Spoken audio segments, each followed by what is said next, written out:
The night before I went in, before I began working for Epstein, he called me at very late in the evening and asked me to come up to the Helmsley Palace offices. And I didn't even have money for a subway token. It's kind of embarrassing. So I had to go running up there. And so I told Epstein, I'll be up there. It'll probably take me until like 9. He's like, okay. So I get there and I'm waiting. It's dark. Like there's no light on in the offices. And I thought that was really weird. So I'm seated against the wall in the main part of the offices and just waiting for Epstein. And he says, I'll be out in a minute, you know, and he's got the door closed. And then a few minutes later, this man walks in a business suit, kind of tall, imposing. And I immediately was like, that's Donald Trump. What's he doing here? I'm supposed to be working for Epstein and interviewing with him. Why is Donald Trump here?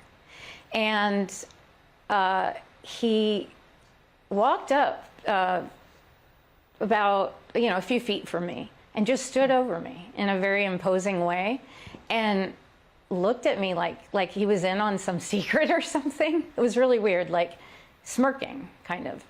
And I felt threatened, so I made an ugly face. And when I made that ugly face, Epstein walked out from the offices on this side. Trump's standing here, I'm here. And he walks out of his office and he goes, oh, no, no, no. He was laughing at me. And he goes, she's not here for you. Follow me, right? And he escorts him in to this other room. And I always wondered, who was she in there? Was someone in there, right? And I have no way of knowing, nothing. But I felt very intimidated because I had on running shorts and I was vulnerable, sweaty, just a nobody in an office with these two men. That it felt very predatory and uncomfortable. I have to say that when I made that ugly face, he backed off. It wasn't like he was aggressive after that, but he made a really vulgar comment following. And I don't know if it was like, like locker room talk in the 90s, the way men were, but he made a joke to Epstein, oh, I thought she was 16. And I thought that was so strange because at the time my sister she was 15 actually.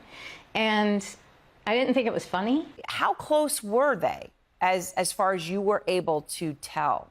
Well, like Epstein said, he inherited him in the divorce. He said, basically, you're going to see us together all the time. We're fixtures because in the divorce, I inherited Trump and Ghislaine inherited Ivana. So he said, you're not going to see him at the house the way you see Ivana, and you're not going to see her at the offices the way you see Trump. And, it was just, it was a known thing, like among the staff and everyone, that they were best friends.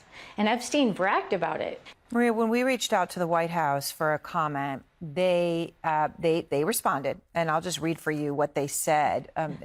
Okay. Quote, the president was never in Epstein's office, and in fact, the president kicked him out of his club for being a creep. They then say that Trump, they're clear there. They say he was never in Epstein's office, which, of course, from the original incident that you're talking about is where this occurred, according to your recollection, at the Helmsley building in New York. He was absolutely in the offices.